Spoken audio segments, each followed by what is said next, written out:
Voy a empezar a grabar, hermano, para que nos escuchen en Rusia. En serio, estos videos ya están llegando a Rusia. Que no nos entiendan es otra cosa, pero están llegando. Ahora sí vamos a empezar con la parachá. La parachá de esta semana se llama Chofetim o Choftim, jueces. ¿Ok? Y esta parachá trae una serie de enseñanzas bien interesantes e importantes como pueblo. Y yo creo que el que leyó la parachá, el eterno Dios le habló, le dio orden a su vida y la importancia de lo que es caminar en el pueblo de Dios de la forma ordenada como Él lo diseñó. Amén. Entonces vamos a estar conectados con la palabra del Eterno. Y esta semana la parachá era desde Deuteronomio 16:18 hasta Deuteronomio 21:9. Toca muy diversos temas, entre los cuales hay casi 41 mandamientos. Los 41 mandamientos que hoy vamos a hablar, porque quiero hablar de la mayoría de ellos, están enfocados primero bajo el concepto del juicio o de la justicia de Dios. Amén. Lo importante que es conocer la justicia de Dios. Y por eso la parachá se llama así, jueces. Esto de impartir justicia no es fácil, porque toda persona de una forma u otra se ve afectada por la justicia. Si tenemos un caso legal, los dos quieren que se haga justicia, ¿cierto que sí? Pero normalmente uno va a salir en bendición y el otro va a salir mal. Pero hay que impartir justicia, ¿cierto que sí? El que sabe que merece lo malo y le toca lo malo, también le duele, porque él quería de pronto un milagro de que las cosas le salieran bien. Pero hay que impartir justicia y hay que ser justo como Dios lo manda. Entonces este es un tema bien delicado. ¿Por qué? Porque este tipo de justicia que nos enseña la palabra hoy es la justicia divina, no es justicia de hombres. Y la justicia divina se imparte a la manera de Dios. Y ese es el problema más grande que tiene el ser humano: identificar lo que viene de Dios y lo que viene de los hombres. Entonces aquí nos está enseñando el Eterno la forma en que Él diseñó su justicia dentro de su pueblo. Es más, cuando usted lee las cartas de los países, ¿cómo se dice? Las constituciones. Cuando usted lee la constitución de un país, que son las leyes de ese país, la mayoría tienen los mismos principios bíblicos, sino que no lo dicen, pero todos son copiados de la Biblia, porque es el mejor manual de justicia que existe. Es el mejor. Es más, todavía en esta nación que están sacando la Biblia de todo lado, cuando el presidente de los Estados Unidos va a ser nombrado, tiene que poner la mano sobre la Biblia. Claro que es que al paso que vamos, en el próximo lo va a poner encima del Corán. Pero hasta ahora este libro todavía tiene una cuota de respeto a nivel mundial. Y es porque imparte justicia. Pero ¿qué es lo que pasa cuando se imparte la justicia? Que siempre va a haber un afectado.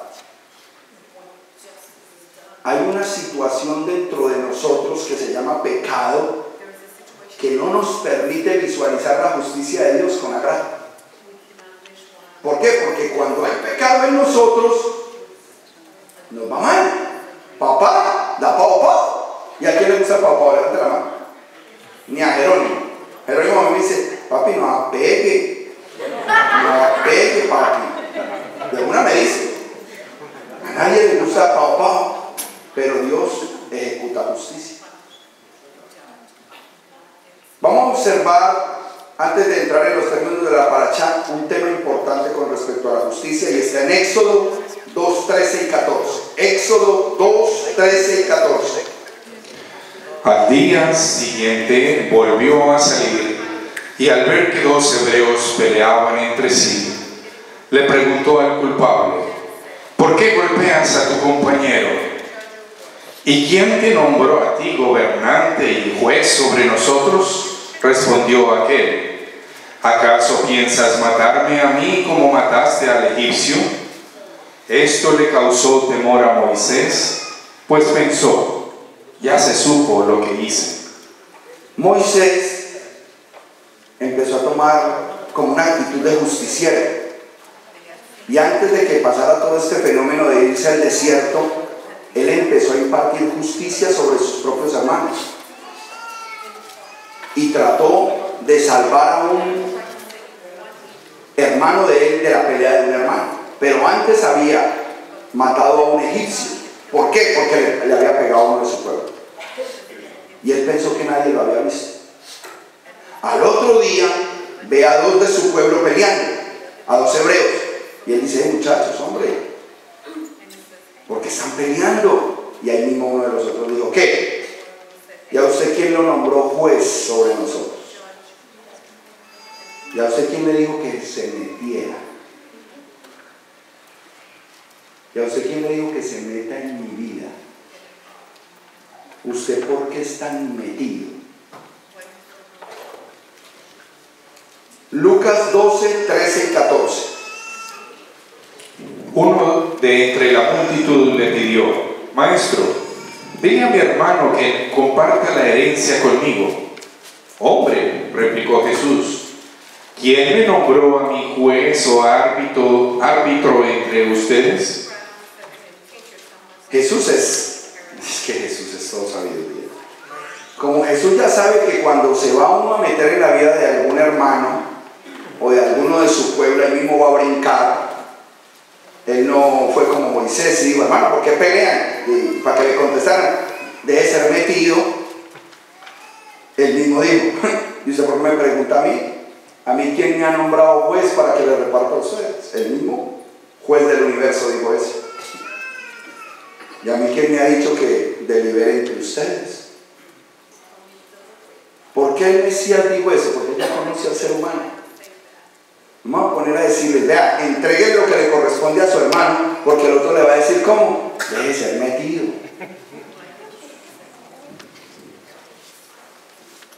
El Supremo del universo establece a aquellos como Moisés para que ejecuten la justicia de él. A través del mismo pueblo de Dios, él escoge quién va a ser el que va a juzgar. Así siempre lo ha hecho.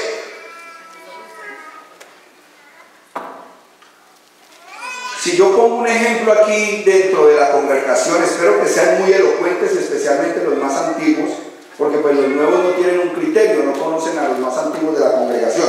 Pero si fuésemos a hacer una escogencia de jueces, personas que tengan esa característica, necesitan presentar cosas delante del pueblo para decir, espérate que ese hombre puede ser levantado como juez, esa mujer puede ser usada por el Eterno. Entonces, ¿cuáles son esas características que necesita uno de esos jueces que Dios nombraría dentro de su pueblo? Primero, un buen testimonio de vida. Lo primero que se espera de una persona que sea levantada por encima del pueblo es que tenga un buen testimonio. Entonces, si yo digo, el hermano Santos, lo necesitamos que se levante como un ministro de esta congregación, ahí mismo un fulanito dice, no, pastor, yo lo he visto allá en la panadería Versalles, fundido de cerveza. Entonces, no sirve, porque ya dio mal testimonio. Amén. No, fulanita la vimos saliendo de un edificio en Brickell un viernes por la noche con un señor mayor. Cualquier cosa pueden decir.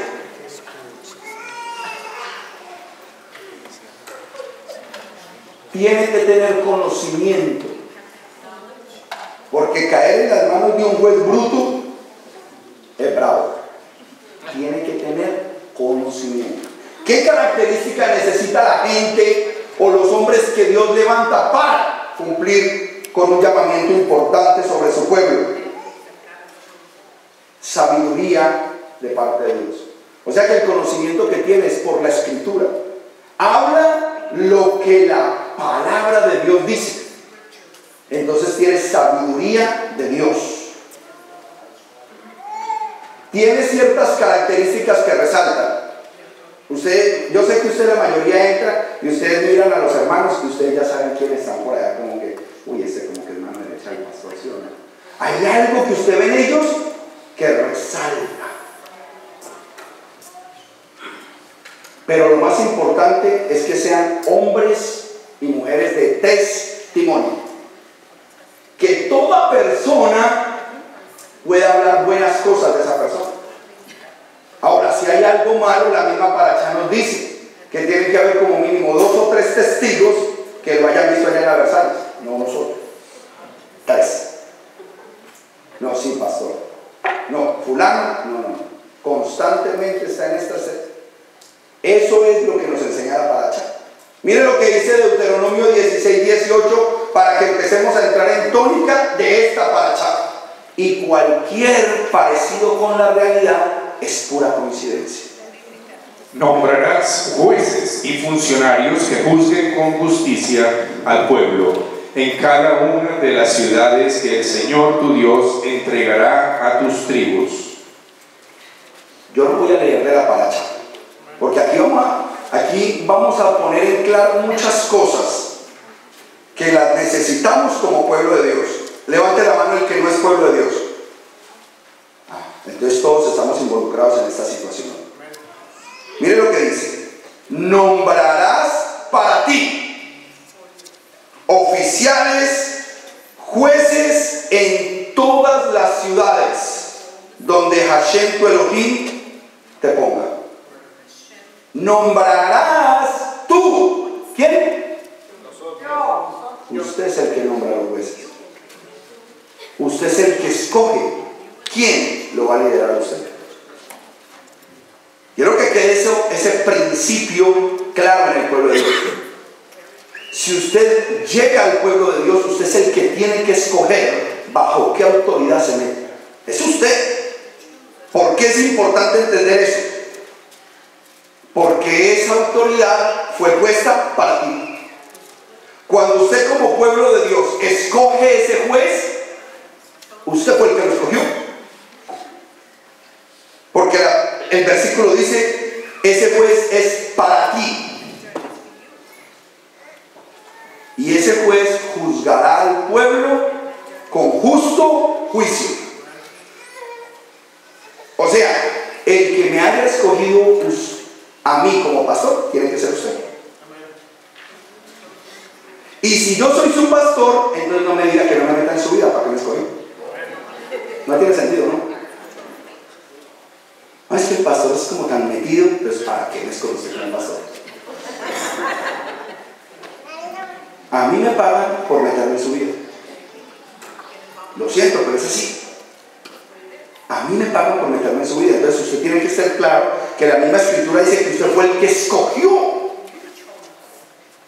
El pastor, el ministro, el juez, el líder que Dios le puso a usted en su vida. A usted nadie le dijo que no me escogiera o que escogiera. Usted es libre de escoger. Usted tiene que saber eso, porque el día que entonces Dios a través de mí o de un ministro imparta sobre su vida, usted tiene que recibir la palabra de parte del Eterno.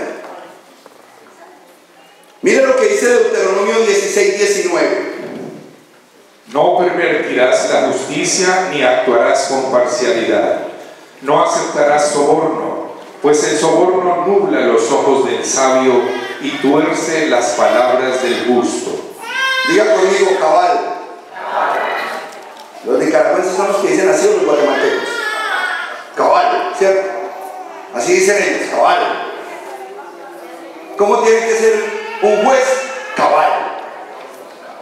Un juez que juzgue con justicia tiene que ser completamente cabal. ¿Ok?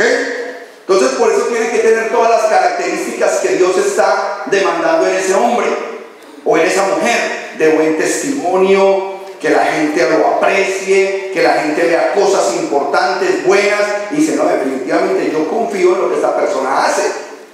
Definitivamente Dios lo puso sobre mi vida para. Y entonces usted no se enoja con el juez, porque es que usted lo escogió. Amén. La justicia humanista no sirve aquí. Es más, cuando hay problemas legales dentro de la congregación, tratamos de solucionarlos aquí antes de que usted vaya a la justicia humana. Antes, la palabra del Señor dice, es que no hay un sabio o entendido entre vosotros para que delibere y no sean puestos delante de los impíos. O sea, la idea cuando estamos en esta familia es, pastor, necesitamos una reunión porque tengo un problema familiar o un problema con un hermano y no quiero ir a llevarlo a la corte. Porque, ¿por qué los hijos de Dios tienen que ir a la corte? ¿Por qué? ¿Es que no hay acaso sabios entre vosotros que juzguen con justo juicio? Ah, que no se puede y hay que ir a la corte, pues bueno, le tocó. Pero la idea es que con justo juicio se juzgue dentro del pueblo de Dios. Amén. Nosotros no podemos juzgar como nos parezca a nosotros los hombres, solo lo que Hashem ha mandado a través de su Torah. Entonces, cuando una persona juzga en el pueblo de Dios, dice, mira, lo que pasa es que aquí dice, mira, lee, que tú no puedes hacer esto, lo otro, o aquello, tú no puedes. No es, mira, yo pienso, bueno, no, ese versículo hay que entender, bueno, hazlo por un tiempo. No, eso es humanista. Lo que dice la Escritura, eso debemos obedecer. ¿Ok? Entonces, les voy a hacer una pregunta. ¿Qué es un juez? De acuerdo a los términos del pueblo de Dios, ¿qué es un juez? ¿Ah? El que juzga, ¿qué? Las transgresiones, ¿con qué? ¿Con qué juzga? ¿O con qué delibera? Aquel que interpreta correctamente la ley, la Torah. La persona, para que pueda dar un buen juicio, tiene que interpretar correctamente eso. Por eso es muy importante saber a quién le contamos nuestros problemas, nuestras situaciones y nuestras inquietudes. No a todo el mundo se las podemos contar, porque si esa persona no interpreta correctamente esto, ni tiene testimonio de vivir bajo esto, ni tampoco tiene esa capacidad de obedecer correctamente esto, ¿cómo va a dar un consejo de lo que cree que es esto? No tiene sentido. Tiene que haber un buen juicio con respecto a la Torah. En este caso, lo que nosotros hablamos es Torah: Génesis, Éxodo, Levítico, Número y Deuteronomio. Esa es la Torah de Moshe. Amén. 2. Segunda característica de ese juez: posee autoridad para impartirla. Si no tiene autoridad, podrá decir las verdades de acá, pero si esa persona no lo ve con autoridad, no sirve de nada. Por eso es importante usted determinar como pueblo de Dios quién es su autoridad. ¿Quién es su autoridad? ¿Quién es su autoridad, Luis? ¿Ah? ¿Estás mal? Su autoridad soy yo, su pastor. Usted tiene que reconocer quién es su autoridad. Es más, ¿quién es su autoridad, hermana Ana? Su esposo. ¿Sí me están entendiendo por qué no podemos visualizar la Torah correctamente? ¿Quién es su autoridad? Amén. Usted tiene que reconocer su autoridad. ¿Por qué? Porque usted la escogió. O yo lo llamé, ay, venga, yo quiero ser su pastora, venga, diga que sí. No le dije. Hubo un proceder de parte de Dios. Dios acomodó las cosas, las situaciones, las circunstancias, y llegó el momento en que vio, espérate, yo voy a aprender de ese hombre. Yo quiero aprender en esta congregación. Yo quiero vivir lo que se está viviendo acá. Y entonces usted se mete bajo autoridad y empieza Dios a bendecir. Amén. Pero tiene que entender que usted mismo fue el que escogió a su autoridad. Nadie le ha dicho a quién escoger. Es usted el que escoge su autoridad. Amén. Para que cuando el juicio se imparta usted diga, no, es que yo lo escogí, yo le voy a hacer caso. A mí nadie me obligó. Y eso es lo que está enseñando la parachá. Ahora, vuelvo al principio de la parachá. Entonces, vuelvo a repetir. ¿Quién nombró tu autoridad, Elizabeth? ¿Quién nombra tu autoridad? Tú. Así. ¿Quién nombra tu autoridad, hermano Francisco? Yo. Claro. Yo fui el que nombré mi autoridad. ¿Y para quién? Para usted. Sencillo. Yo nombré mi autoridad ¿para qué? Para mí. ¿Sí me están entendiendo lo que les quiero decir, hermanos? ¿Por qué? Porque a medida que camina el plan de Dios en nuestras vidas, Dios lo hace en un orden. Y Él estableció ese orden divino. Y cuando usted conoce ese orden divino, es más fácil que usted reciba la bendición. Tú formas parte de un pueblo que es guiado por este documento, la Biblia. Si tú formas parte de este pueblo, tú te tienes que dejar guiar por este libro. ¿Por qué? Porque ya hay demasiados testimonios de la grandeza de este libro. Comprobados miles de años después, tenemos que darle la franca verdad de la Escritura, que es el único documento que tiene esa capacidad. Rab Shaul, el rabino Shaul, conocido en el cristianismo como el apóstol Pablo, un rabino judío, conocedor de la Escritura, pero gran defensor del sacrificio del Mashiach, reconoce en este libro grandes cosas. Romanos 2:20. ¿Qué dice Rab Shaul? Instructor de los ignorantes, maestro de los sencillos, pues tienes en la ley la esencia misma del conocimiento y de la verdad. La ley, la esencia misma del conocimiento y de la verdad. Eso es la ley. Dicha por Rab Shaul. La Torá. La Torá es la esencia misma del conocimiento y de la verdad. Capítulo 7, versículo 7. ¿Qué concluiremos? ¿Que la Torá es pecado? De ninguna manera. Sin embargo, si no fuera por la Torá, no me habría dado cuenta de lo que es el pecado.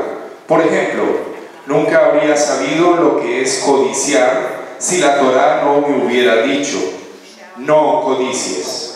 Si la Torá no me informa lo que es pecado, yo no caigo en cuenta de lo que es pecado. Ella me tiene que informar a mí de lo que es pecado. ¿Es pecado tomarse un vino?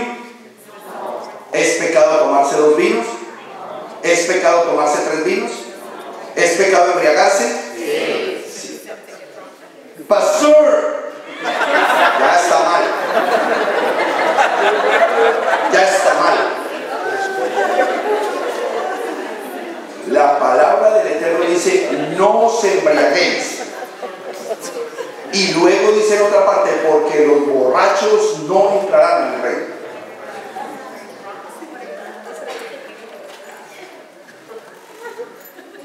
Es importante tener esas cosas en cuenta, claras. No codiciar. Y quiero que sepan que codiciar es tan delicado el hecho de codiciar. Imagínense que cuando nosotros no teníamos templo, nuestro ministerio se llamaba, siempre teníamos esta visión 2020 que la tenemos que cumplir de todas maneras. Ya entendimos que para el 2020 esta congregación tiene que tener 500 casas en el sur de la Florida que guardan Shabbat. En este momento tenemos alrededor de 50, 60. Y si cada una de esas familias le enseñan en los próximos 5 años a una familia por año, pasamos esa meta rápido. Que las 50 familias que están guardando Shabbat acá le enseñen una vez a una familia por año. Por los próximos 5 años pasamos esa meta. Por eso es importante que enseñe el Shabbat. Y cuando nosotros estábamos al principio, nosotros no teníamos estas comodidades, ni menos para donde vamos. Nosotros nos reuníamos en casas.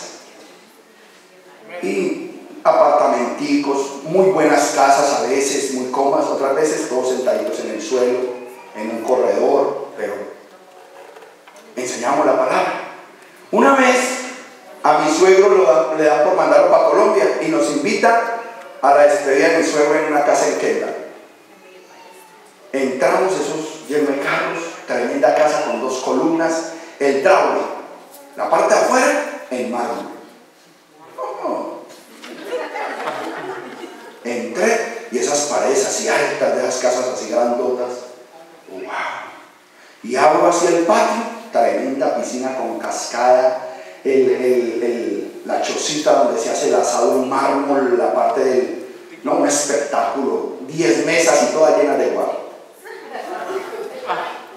Y apenas yo veo eso, me indigno.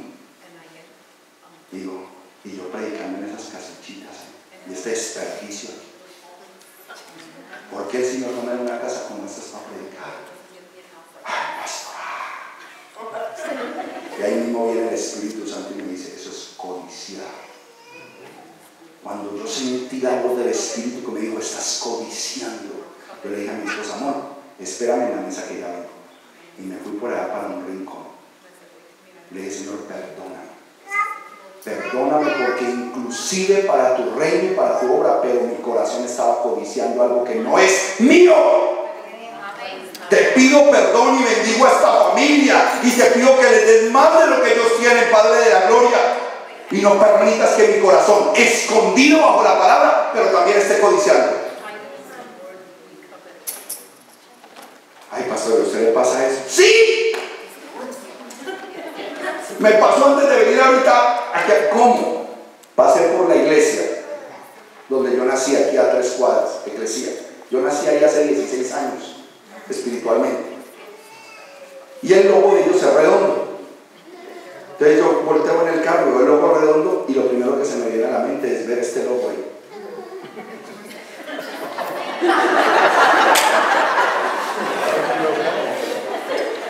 Codicia es codicia. Yo no le dije nada a mi esposa, yo seguí, me dijo, estás manejando como un viejito. Y yo estaba pidiendo al Eterno que me perdonara por codiciar. Entiendan que tenemos que tener un alto nivel espiritual para caer en cuenta de cómo la carne nos ministra, cómo nos pone trampas. No debemos codiciar, la Escritura lo dice, feliz por el lugar que el Señor me dio, feliz porque tenés que codiciar otra cosa. ¿Por qué? Porque estamos en una estructura humana y el Señor quiere que nosotros caigamos de eso. Para eso es la palabra de Dios, para darnos cuenta donde fallamos. Todos tenemos que caer en cuenta de eso. Romanos 7:12, ¿qué dice? Concluimos pues que la Torá es santa y que el mandamiento es santo, justo y bueno. La Torá es ¿qué? Santa. El mandamiento es puro, justo, bueno. Porque a través del mandamiento es que yo tengo madurez, caigo en cuenta de las cosas y decido no volver a pecar en esa área. Y ya tengo cómo batallar.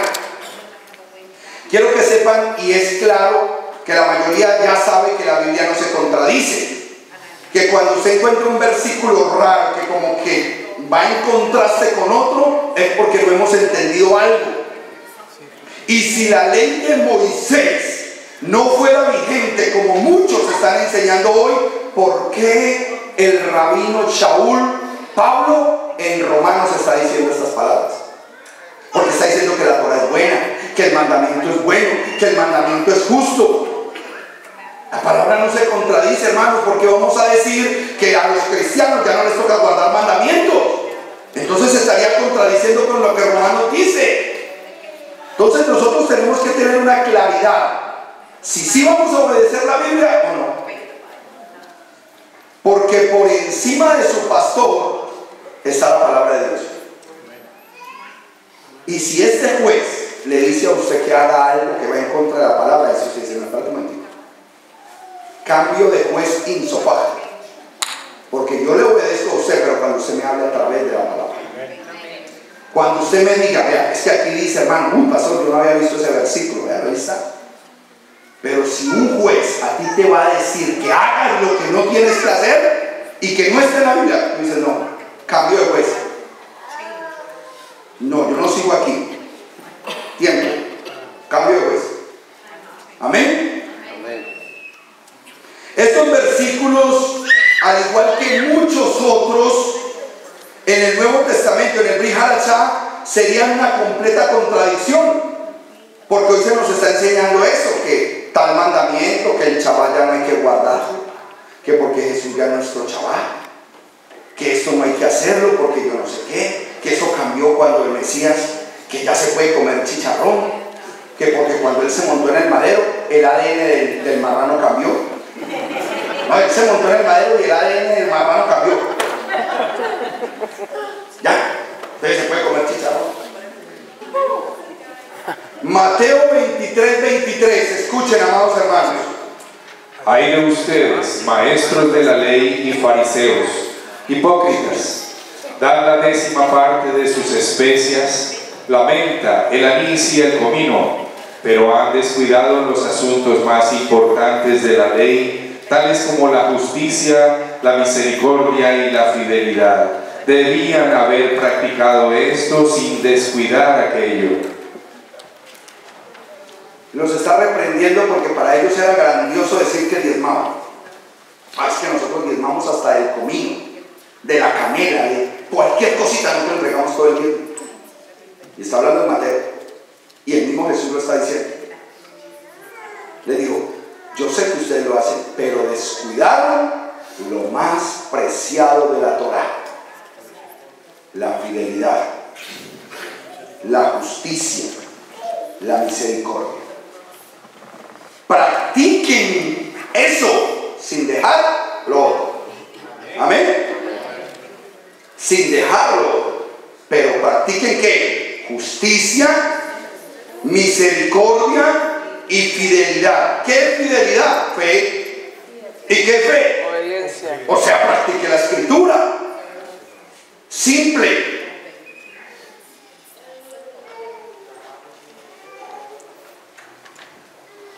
¿Usted quiere ser justo?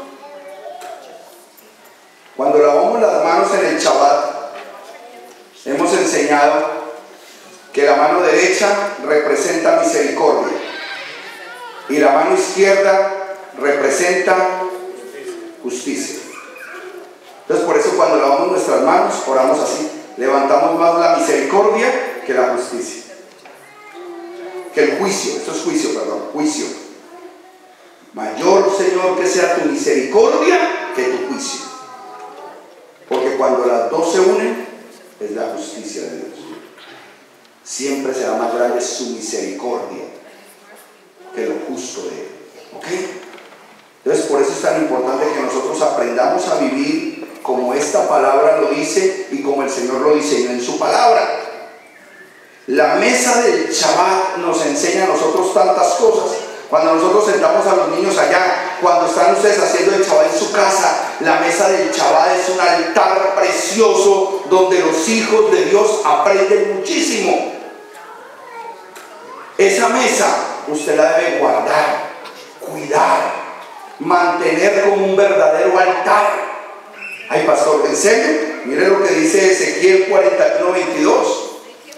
Un altar de madera, el cual medía 1,5 metros de alto por 1 de largo y 1 de ancho. Sus esquinas, la base y sus costados eran de madera. El hombre me dijo: esta es la mesa que está delante del Señor. Esta es la mesa que está delante de ¿quién? Del Señor. Y cuando nosotros hacemos Shabbat, ¿a quién celebramos en ese Shabbat? Al Señor. Ese es el altar que está delante del Señor. En la mesa del que usted hace Shabbat, no se siente cuando llega a jugar fútbol. Y usted llega y dice: ay, sí, ma, no, me fue lo más débil. ¡Pum! Pone ahí el sudado en la mesa del comedor. Trate la mesa del comedor como una altar. Manténgala limpia. No monte desorden ahí, porque es un altar. Ahí usted se reúne cada 8 días para disfrutar del Shabbat con su familia y la presencia de Dios. ese altar de madera se tiene que cuidar. Eso es orden divino. Amén. ¿Qué es lo que nosotros juzgamos? ¿O qué es lo que una persona con autoridad juzga? Obras y palabras, como dijo ahorita Ariel. Uno juzga lo que otras personas hacen o dicen. Pastor, no me gustó lo que fulano me dijo. Pastor, no me gustó lo que fulano hizo. Eso es lo que se juzga dentro del pueblo de Dios. Ese juicio es necesario ¿para qué? Para poner en cintura a los culpables, pero también para absolver de culpas a los inocentes. ¿Y qué características se tienen bajo esos conceptos? Esta paracha nos habla igualmente de aquellos que le ayudan a la justicia. Ayer lo decía el hermano Alejandro en el chaval donde estábamos. De nada sirve tener jueces si no hay policías. El juez dice, fulano es culpable, ¿y quién va a ir a buscarlo? Tiene que ir la policía. El juez no va a ir con sotana, jabatones. ¿Dónde lo consigo? ¿Dónde lo agarro? ¿No? Él tiene sus oficiales, la policía. Hay un grupo que trabaja en conjunto con el juez para ejecutar justicia sobre una comunidad. Los oficiales, los ministros, las personas que son levantadas en autoridad en este lugar. Por eso es importante el testimonio de ustedes, hermanos, porque en un momento determinado Dios lo va a levantar a usted como juez, como oficial de esta congregación, y a través de usted se va a ejecutar el orden en esta casa. Porque si esto sigue creciendo, tiene que crecer en orden, en justicia, en amor, estar cuidando los unos de los otros. Pastor, mire, esta situación no es buena. Pastor, esto está sucediendo así, asá. Y todos podernos cuidar como verdadero pueblo de Dios. Amén. Por eso es importante tener en cuenta todo eso. Cuando nosotros crezcamos, yo le voy a decir a Nicolás, usted va a encargar de cierta área. Y como ya la congregación sabe, no le van a decir a Nicolás, ¿y a vos quién te nombró líder de acá? El pastor. Y el pastor lo escogiste tú. Cuando alguien le diga a uno, ¿y usted quién? ¿Y usted por qué me habla así? Porque yo fui puesto en este lugar para darle orden a este lugar. ¿Y quién lo nombró? El pastor. Y usted lo nombró al pastor. ¿Usted por qué escogió al pastor? Ese es el orden de la congregación. Cuando le hablo a las visitas, especialmente, yo sé que usted de pronto en este momento está en una idea y decía, bueno, ¿será que si me vengo para acá este pastor está como templado?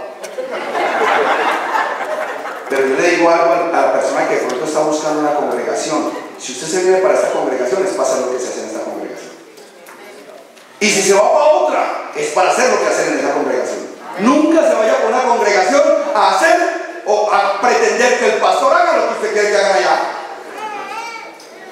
O llegar aquí, ay pastor, es que en mi congregación lo hacían así. Pues vaya para allá, mía.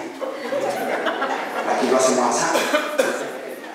Es entender por qué el Señor nos pone en un lugar, nos mueve, porque nos quiere enseñar algo diferente que no hemos podido evolucionar en otro lugar. Amén.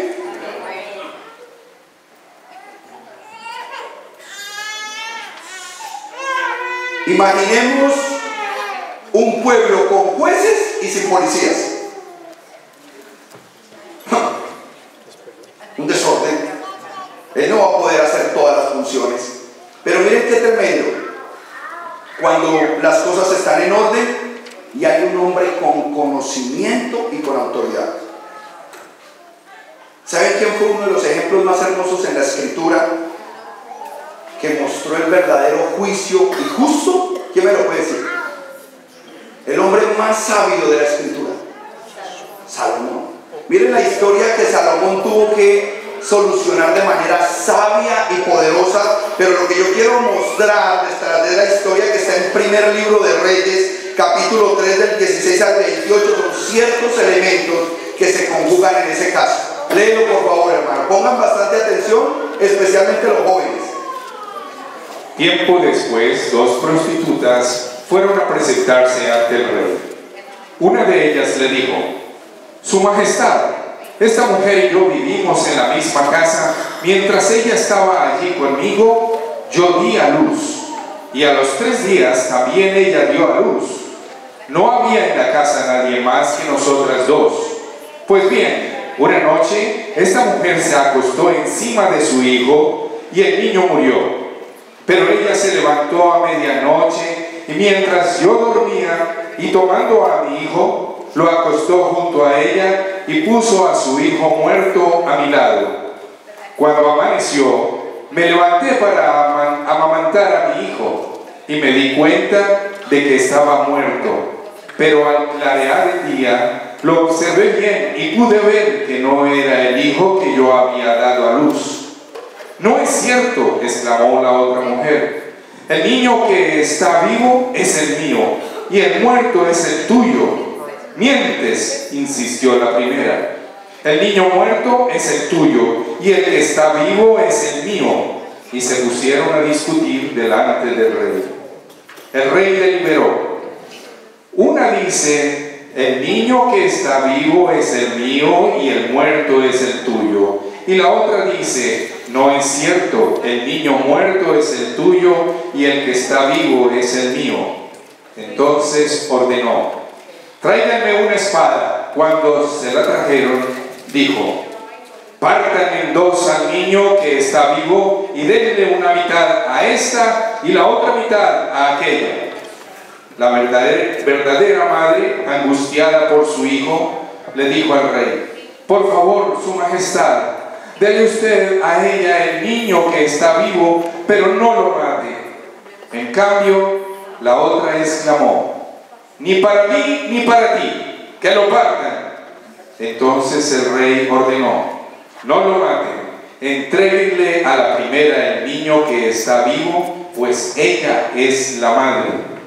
Cuando todos los israelitas se enteraron de la sentencia que el rey había pronunciado, sintieron un gran respeto por él, pues vieron que tenía sabiduría de Dios para administrar justicia. Caso bravo, difícil. Miren todos los elementos que se conjugaron en esa situación. La del problema, 2 prostitutas. Otras versiones dicen 2 rameras. Y en aquella época no es como ahora, porque ahora se les pone un título y prepago. O sea, y ahora la cosa cambió de caché. En esa época era para pelear, y eso era una de las condiciones más indignas de una mujer. Ahora ya se les cambió de categoría, pero en esa época era bravo. Pero ¿por qué nombré estos personajes así? Porque un verdadero juez es imparcial. No importa lo que sea la persona, yo tengo que impartir justicia. Ahí no juzgó por su trabajo. Yo vine fue a impartir justicia al rico, al pobre, al grande, al chiquito, al que dice ser bueno, al que dice ser malo. Voy a aplicar lo que dice la Escritura. Elementos importantes. Dentro de ese juicio siempre van a haber mentiras.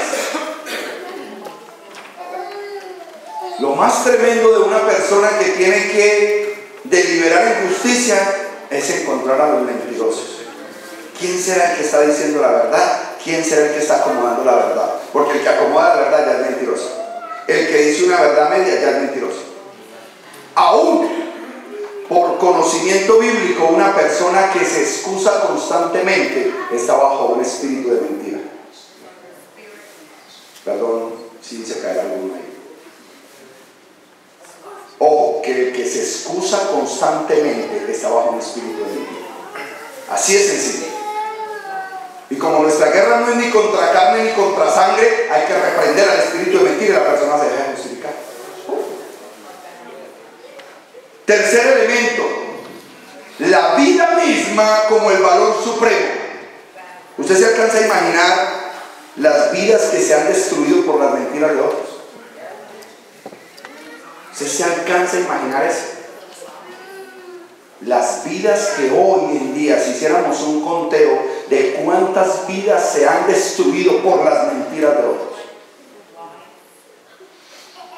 Cuarto elemento, riña y disputa, la pelea, porque alguien quiere un buen pedazo de la torta.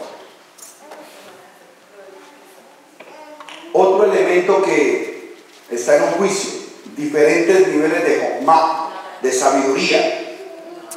No es lo mismo la sabiduría del juez, no es la misma la sabiduría del abogado defensor, no es la misma la sabiduría del fiscal, del acusado, de los testigos. Toda esa sabiduría se conjuga ahí para que salga un veredicto. Es más, cuando alguien quiere que lo defiendan de un caso delicado, dice, no, búsquenme al mejor abogado, un hombre bien sabio. Porque en un juicio la sabiduría es primordial. Usted tiene que entender a quién le va a pedir consejo.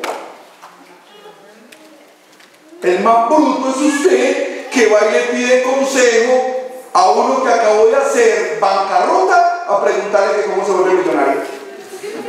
Ay, venga, dame consejos cómo me hago millonario y el otro acabó de hacer bancarrota. El bruto es él, usted tiene que ser muy delicado en escoger la persona de la cual usted va a recibir consejo, justicia de Dios, juicio. No escoja a cualquiera, no le cuente sus problemas a cualquiera, ore antes de hablar.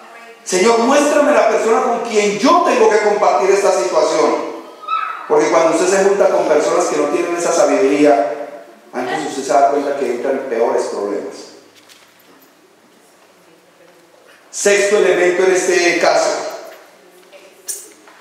un juez que sabía impartir sentencia justa. No tenía testigos. Imagínense, las dos durmiendo, la viveza de la una cambió el niño muerto. No habían testigos, y la Torah dice que tienen que haber como mínimo 2 o 3 testigos. No había testigos. No había forma de escoger. En esa época no se podía comparar el ADN. No, imagínate David, bueno, traigan el ADN, no se podía. Las del problema de bien dudosa procedencia, porque pues en la vida que vivían decían, no pues, ¿y si será este muchachito de estas dos? O sea, mire todo lo que envolvía este juicio. Todas las situaciones son diferentes, hermanos, y tenemos que tener sabiduría para escoger a las personas que van a querer guiar nuestra vida. No cualquiera Dios lo pone a guiar la vida de otro. Tiene que haber sabiduría de lo alto, y usted tiene que escoger correctamente y moverse de la manera correcta. La analogía que escogí a través de esa palabra es bien interesante, porque me gusta el final. Y dijo, tráigame la espada. La palabra es una espada que penetra hasta el tuétano de los huesos. Espada de doble filo que penetra hasta el tuétano de los huesos. Tráigame una espada, que con una espada yo soluciono este problema. De esta analogía lo más importante es la espada, y por algo la palabra de Dios llama la espada. Esto es una espada. Usted tiene que mantenerse armado. Saque la espada que la necesita. No la use de sobrante, no, de espada. Y más de espada, porque acuérdense que lo que aprendimos de Jacob. ¿Qué representa esto en el nombre hebreo? Autoridad. Donde está su autoridad, está la espada.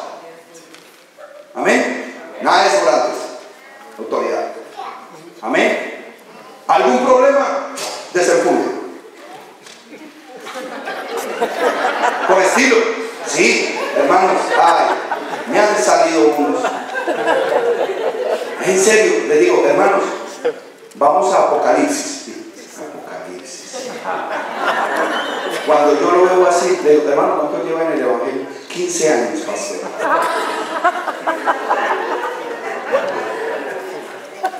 Hay que conocer la espada, hermano. Hay que conocer la espada. Esta es un arma poderosa, pero hay que estudiarla, conocerla. Que usted se sepa mover con ella, que le tenga el susto. Amén.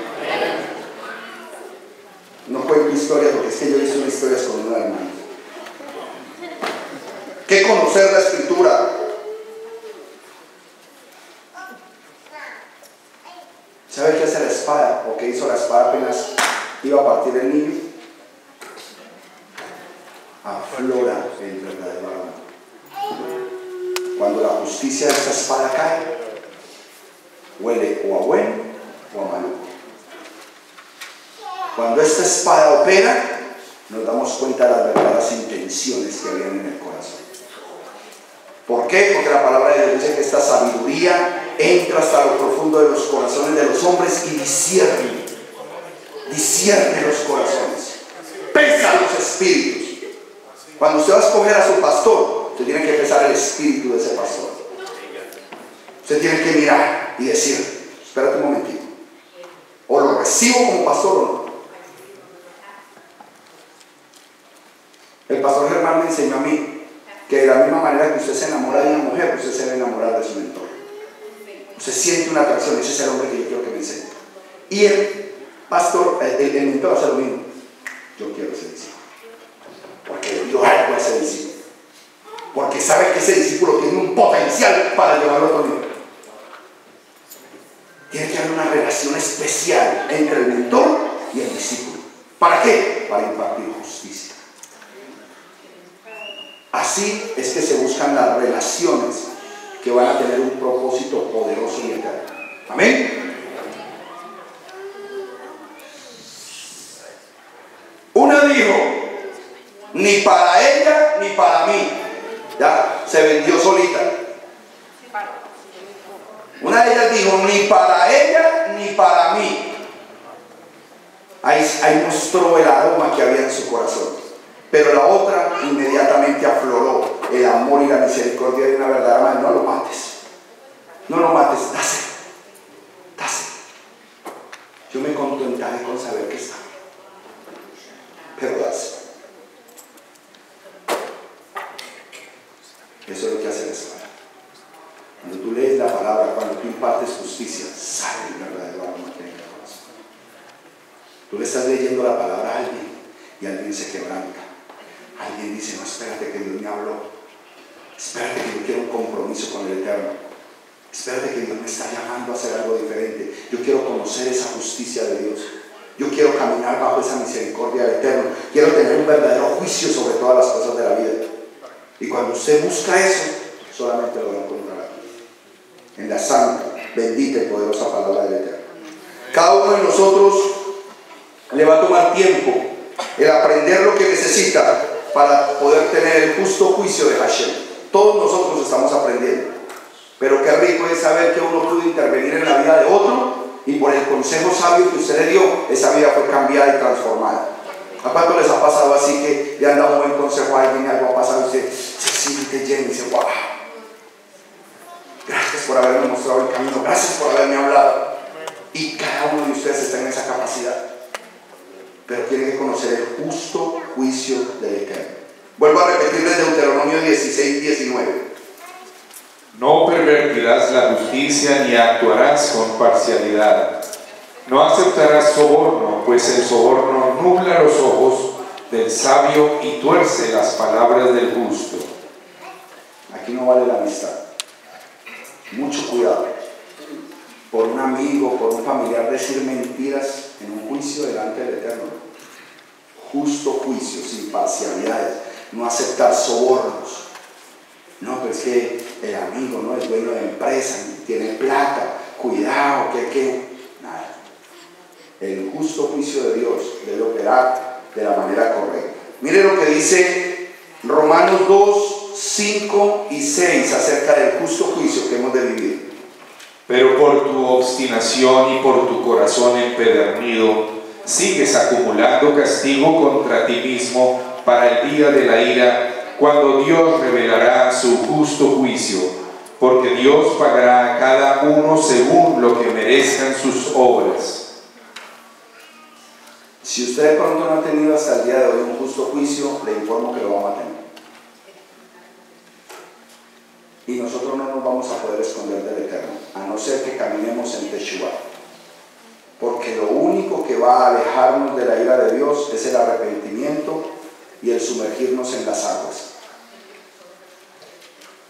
¿Recuerdan cuando Yohanan el inmersor, Juan el Bautista, estaba sumergiendo a la gente allá en el Jordán? Y miró así la cola y vio un poco de saduceos y fariseos bien vestidos con sus talit en la colita. De esos que eran bien hipócritas en esa época, en la cola. Y él los miró y les dijo: camada de víboras, ¿quién os enseñó a huir de la ira venidera? ¿Cómo se huye de la ira venidera? En la inmersión. Pastor, sí, bautícese, hermano, que es lo único que salva de la ira venidera. Romanos 3, 21, 22.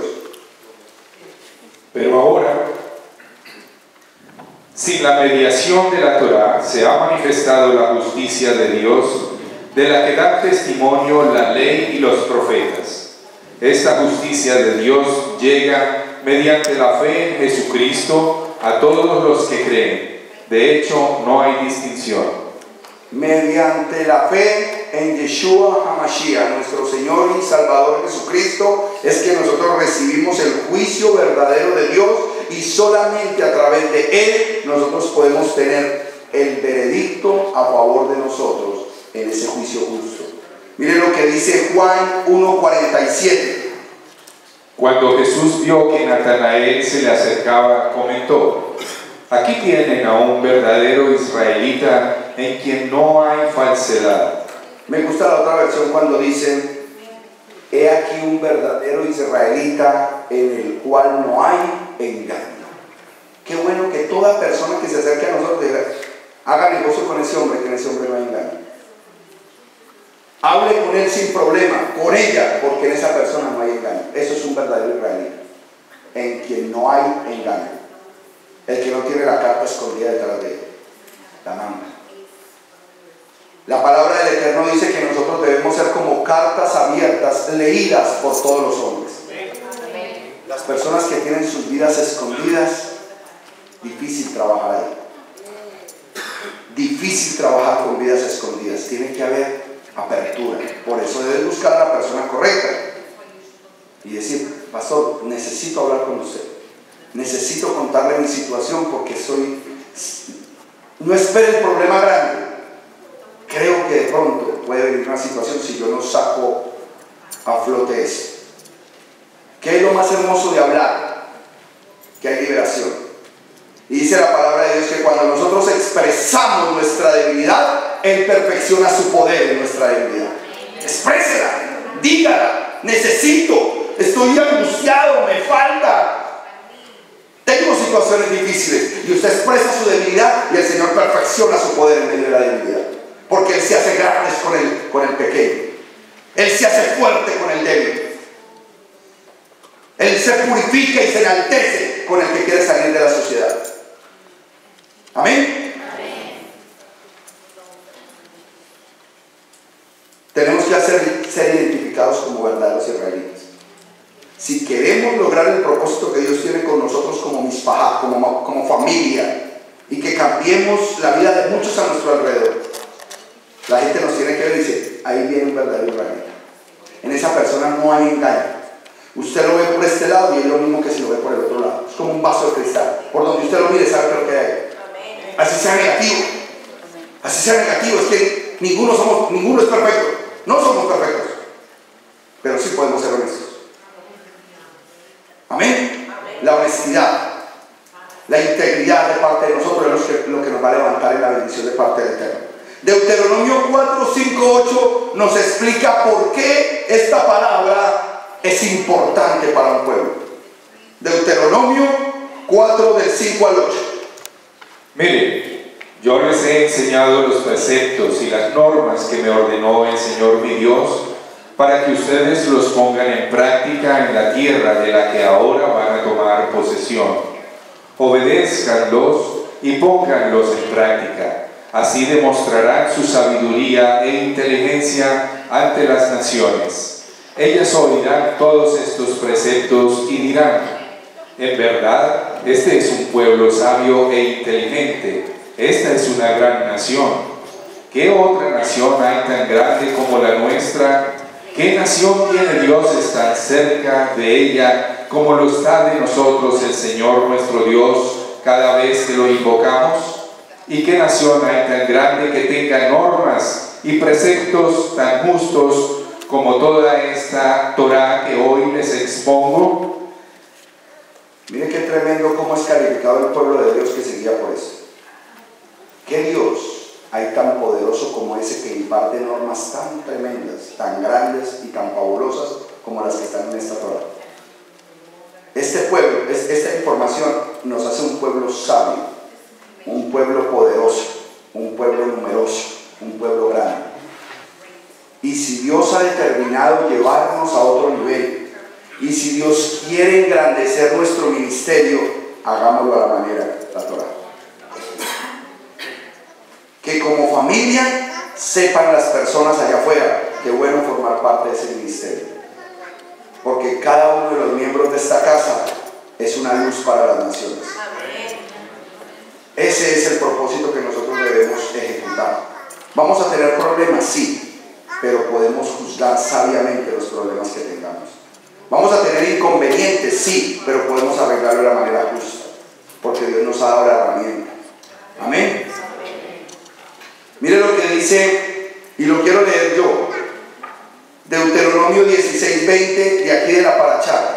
La justicia buscarás para que vivas y poseas la tierra que Hashem tu Elohim te da. ¿Qué es la clave del bienestar del pueblo de Dios? Buscar la justicia. ¿Usted quiere ser bendecido? Viva justamente. Viva con justicia.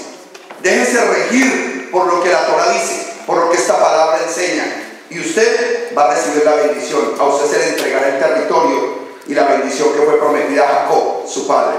Amén. Pero tiene que buscar la justicia de Dios. Hay que buscarla, hay que anhelarla. Amén. No va a llegar como muchas veces nosotros decimos: no, pastor, yo no voy, pero yo estoy conectado. Hay que ir a buscar la justicia de Dios.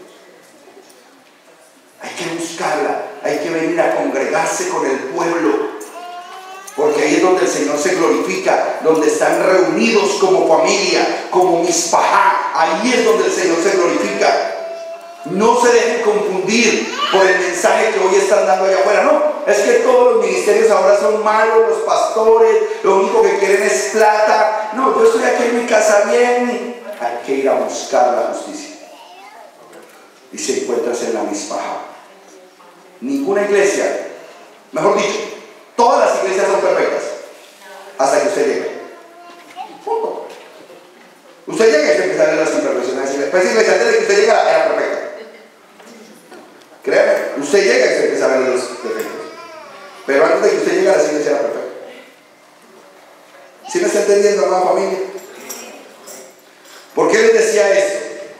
Porque yo no quería pasar por alto el hecho de que nosotros hemos sido llamados a obedecer la Torá. Y usted también fue llamado a ser un juez. Usted también fue llamado a juzgar. ¿Dónde juzga Juan?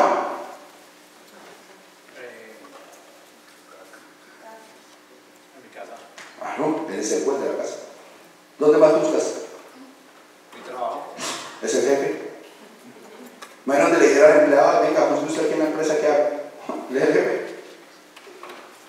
Cada uno de ustedes tiene un lugar donde se tiene que juzgar. Por lo tanto, usted tiene que aprender a conocer el justo juicio de Dios.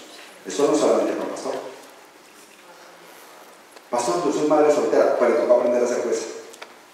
Y ahora en adelante usted es Débora, y usted va a juzgar en su casa. Pero es el juicio de la Torah. Miren qué tremendo. Esta Torah habla de aproximadamente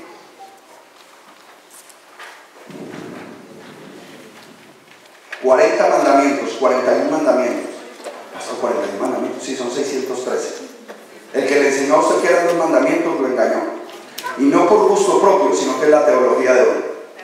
Porque hoy están enseñando: amarás al Señor tu Dios con todo tu corazón, con toda tu alma y con toda tu mente, y a tu prójimo como a ti mismo. En eso se resume la ley y los profetas. Ya, Jesús resumió la Torah en esos dos.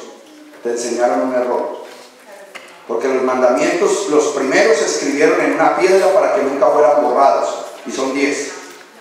Y cuando tú estudias profundamente la Torá en hebreo son 15, porque realmente no se llaman los 10 mandamientos, sino las 10 palabras, las 10 de Barim, y esas 10 de Barim tienen 15 mandamientos.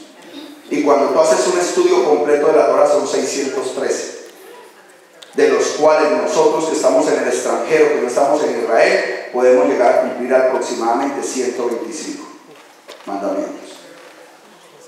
¿Son difíciles, pastor? Para nada. La mayoría los cumplimos aquí en la iglesia. Fácil. Ahorita cuando escucharon el shofar en el inicio, es un mandamiento. Cuando cantaron el Shema, otro mandamiento. No es difícil, simplemente es conocer la justicia de Dios y hacerlo. Entonces yo sí los quiero leer. ¿Por qué? Porque hay puntos bien interesantes. Los mandamientos, los 613, están divididos en dos grupos. Se llaman unos preceptos y otros prohibiciones. ¿Ok? Y hay mandamientos que se duplican, que son un precepto pero a la vez son una prohibición. ¿Ok? Entonces toma la connotación doble. Cuando usted cumple uno, está cumpliendo dos. Pero es bueno que lo conozcamos. ¿Por qué? Porque ustedes van a ser jueces.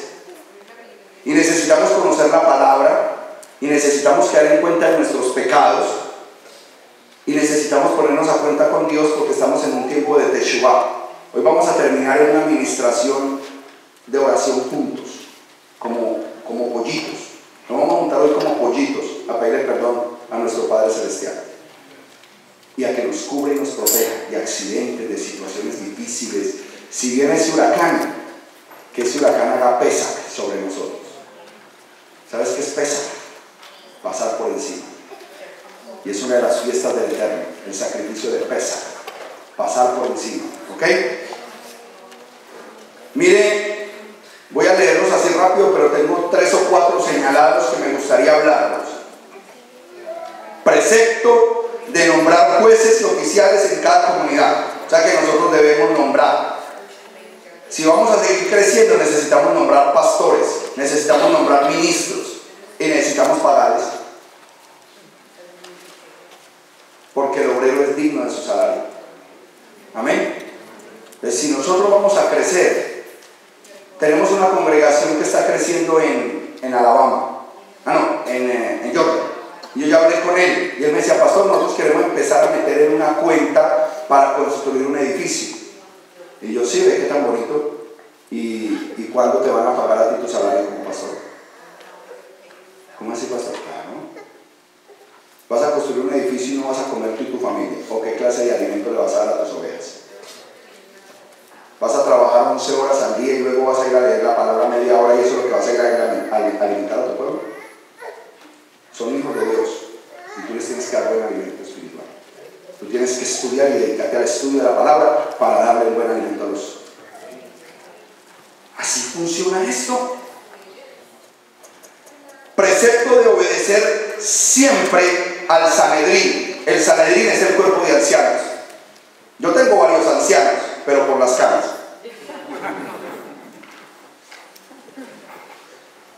Necesito verdaderos ancianos, que yo no los tenga que ver porque hay reunión, sino que yo oiga a esos ancianos porque están visitando a fulano, están induciendo a tal, están trayendo al otro, esos son los ancianos de la congregación, no los canosos. Ancianos que trabajan por el pueblo de Dios. Y el que trabaja por el pueblo de Dios comerá el fruto del pueblo de Dios. Precepto de designar un rey sobre Israel. Ese está allá. Precepto para el rey de escribir un rollo de la Torá. Ese fue un punto que se habló en esta paracha, que el rey de esa época, o los que estaban reinando, tenían que escribir un rollo de la Torá con su propia puño y letra. Precepto de dar al sacerdote la entrepierna, la quijada y el estómago de una ofrenda. Precepto de separar la terumá gedola. Precepto de dar al Cohen lo primero de la gana. Precepto para el Kohanim de oficiar en el santuario por turnos y juntos cuando toque una festividad. Escuchen este. Precepto de escuchar a cualquier profeta que no cambie los preceptos de la Torá. ¿El mandamiento cuál es? Escuchar a cualquier profeta que no cambie los preceptos de la Torá. Simple. Entonces cuando hayan esos letreros grandototes que viene el profeta tal o la profeta tal, usted pregunta, ¿ese profeta guarda Shabbat? Con eso ya usted está listo. O usted sí puede estar, profeta, venga, usted guarda Shabbat. No, eso ya no hay que guardar. Ya usted se hace su juicio. Sí, porque tienen un título enorme de profetas y ya cambiaron la Torá. Precepto de designar 6 ciudades de refugio. Eso era para el caso de Israel, los que mataban por accidente. Que estaban así, que, ay, qué pena, se murió aquel. Bueno, sí, era así por accidente, delicado. Para que no nos mataran, pero imagínate que voló el hacha y lo mató el rey. Qué pena con el vecino, maluco. Precepto de hacer a los testigos conspiradores conforme habían conspirado a hacer contra otra persona. O sea, esas personas mentirosas que se montaban en un lugar para decir fulano hizo tal cosa y lo descubren, le hacen lo mismo a esa persona. Mira qué tremendo. Precepto de ungir a un sacerdote para la guerra. Siempre que iban a la guerra, Israel tenía que ir con sacerdotes ungidos. Precepto de actuar en una guerra opcional conforme a la Torá estipulada. ¿Ustedes leyeron que no todos iban a la guerra? Interesante, ¿no? Lo primero que le decía, bueno, nos vamos a ir para la guerra. Si alguno ha construido casa y todavía no la ha habitado, se puede ir para su casa y no va a la guerra.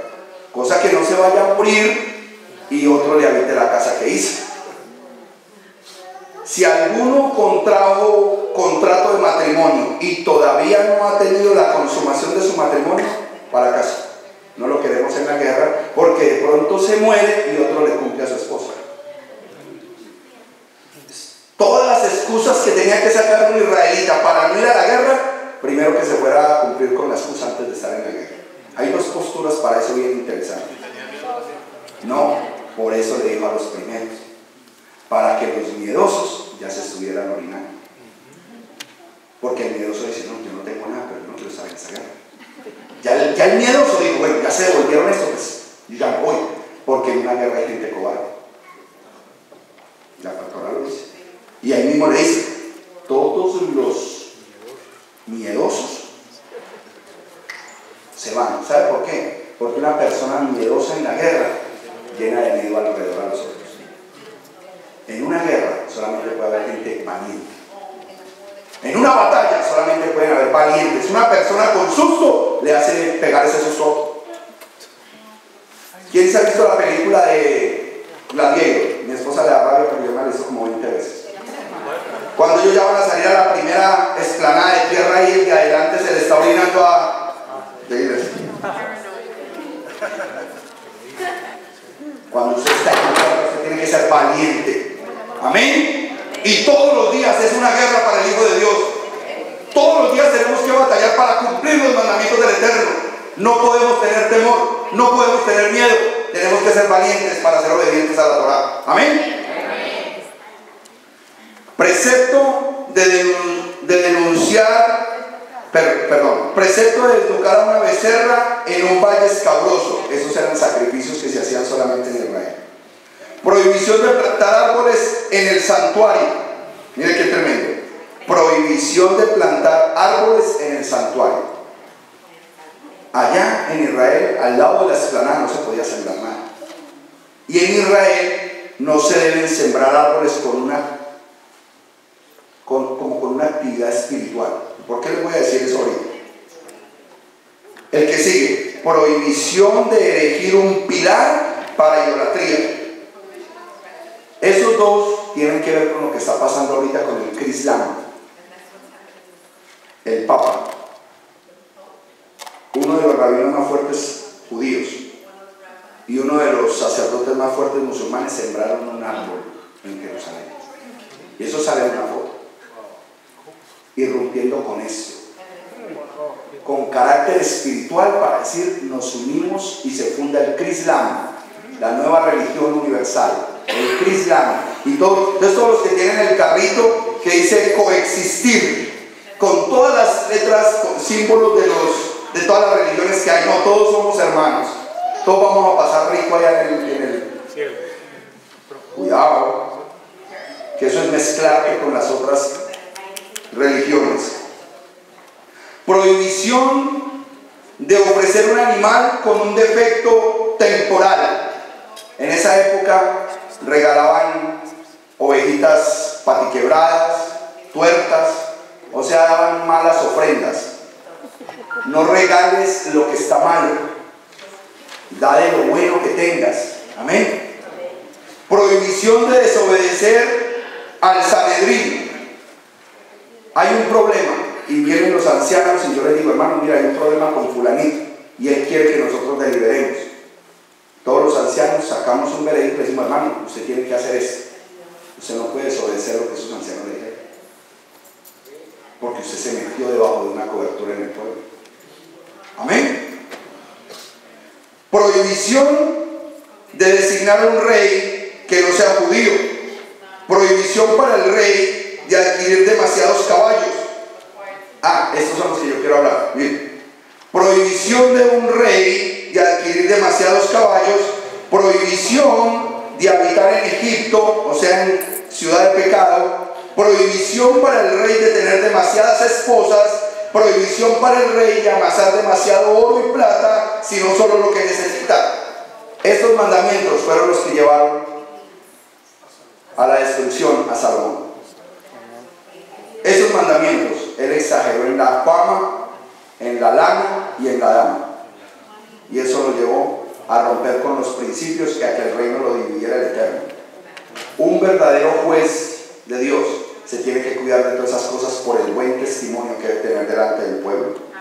Prohibición para los levitas de tener patrimonio territorial en la tierra de Israel. Prohibición para la tribu de Leví de tomar del botín cuando se conquiste la tierra de Israel. Prohibición de practicar la adivinación. Nada que sea de adivinación usted lo puede practicar.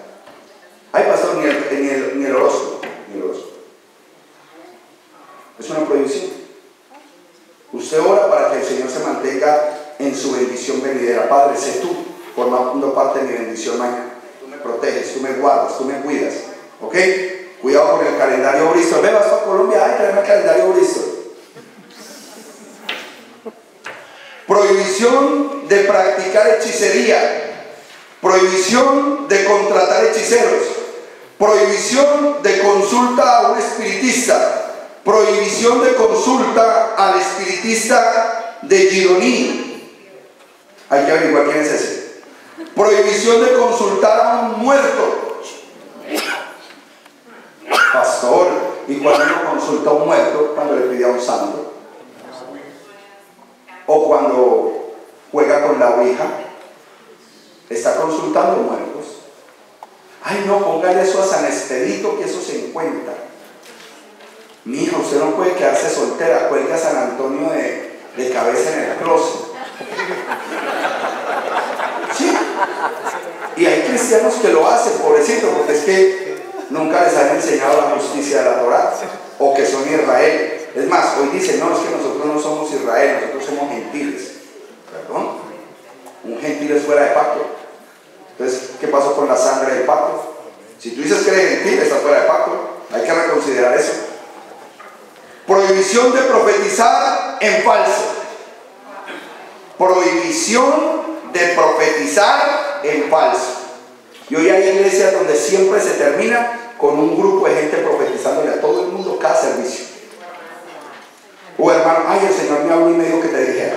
Ay, el Señor me habló y me dijo que te dijera. Venga, el Señor, ¿por qué no te habla a ti para cambiar de vida? Prohibición de profetizar en el nombre de un ídolo. Prohibición de abstenerse de matar. Ay, ese sí está bravo. Prohibición de abstenerse de matar a un falso profeta y tener miedo. En esa época, al que cogían profetizando falsamente, aquí no, aquí se hace cola y se le da plata. época el que profetizaba falsamente, ahora se hace con y se le plata. Interesante. Siquiera que esto solamente lo van a ver en Rusia, ya no hablan español. Prohibición de temer al enemigo en batalla. Es prohibido tener miedo en una batalla. O sea que nosotros no podemos caminar bajo espíritu de temor. Porque si usted sabe la grandeza de su Dios, ¿de quién va a temer? Si Dios conmigo, ¿quién contra mí? Pero usted tiene que estar seguro de que Dios está con usted. ¿Por qué? Porque usted es un hombre obediente a la Torah. Prohibición, es para defender a Dios. Lo estuvimos discutiendo anoche. Prohibición de dejar vivos a los habitantes de Canaán.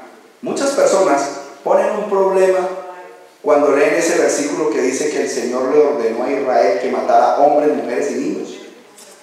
No, ese Dios es el Dios del Antiguo Testamento. Nosotros seguimos ese Dios del Nuevo Testamento como si hubieran dos dioses. Como si Él cambió. Y después de la paliza que le dieron en los latigazos, se hubiera vuelto un Dios más noble. No. Él es el mismo de ayer, de hoy y de siempre. Pero hablaba con un hermano y me parecía bien interesante la postura. ¿Por qué el Señor, cuando mandó al pueblo de Israel a que entrara en Canaán, tenía que exterminar hombres, mujeres y niños? Y esta persona me abrió la mente de manera muy especial. Me dijo: pastor, si usted fuera oncólogo y uno de sus pacientes tiene cáncer, ¿usted qué hace? Porque su paciente tiene cáncer y usted es oncólogo. ¿Qué hace? Entro, extirpo el cáncer y luego con quimioterapia y radiación aniquilo todas las células jóvenes para que no se vuelvan. Igual. Él sabía que cuando su pueblo entrara ahí, tenía que extirpar el cáncer y toda célula joven que algún día se convertiría en cáncer. Y había que extirpar el cáncer. Cuando yo lo entendí esa manera, nunca me habían dado esa postura, yo no la tenía. Y eso fue lo que pasó ahí. El Señor sabía que si dejaba una sola célula cancerosa, su pueblo se iba a perder. ¿Y qué es lo que le ha pasado al pueblo de Dios siempre? Uno solo, bien chiquito, influencia a un grupito y lo daña. Nosotros estamos todos los días trabajando por el mandamiento, por querer ser más agradables al Eterno, y llega el vecino: ay, no, tampoco. Sí, son exagerados. Allá lo están judaizando. Ay, no, tampoco. Hágale quimioterapia a ese vecino. Célula cancerosa. Sí, porque te quiere robar la sanidad espiritual que Dios quiere derramar en ti. Te la quiere quitar. Como Él no obedece, no quiere que tú tampoco obedezcas. Cuando usted toma la decisión de obedecer al Eterno, hágalo. Nosotros tenemos un eslogan acá. Lo vamos a hacer poco a poco, trozo a trozo, pedazo a pedazo. Pero nos vamos a entregar completicos. Lo vamos a hacer poco a poco, trozo a trozo, pedazo a pedazo, pero nos vamos a entregar completicos. Va a llegar el día en que muchos de los que están aquí serán pastores y ministros de otras sanas congregaciones que van a predicar el sano mensaje de la palabra de Dios. Amén. Amén.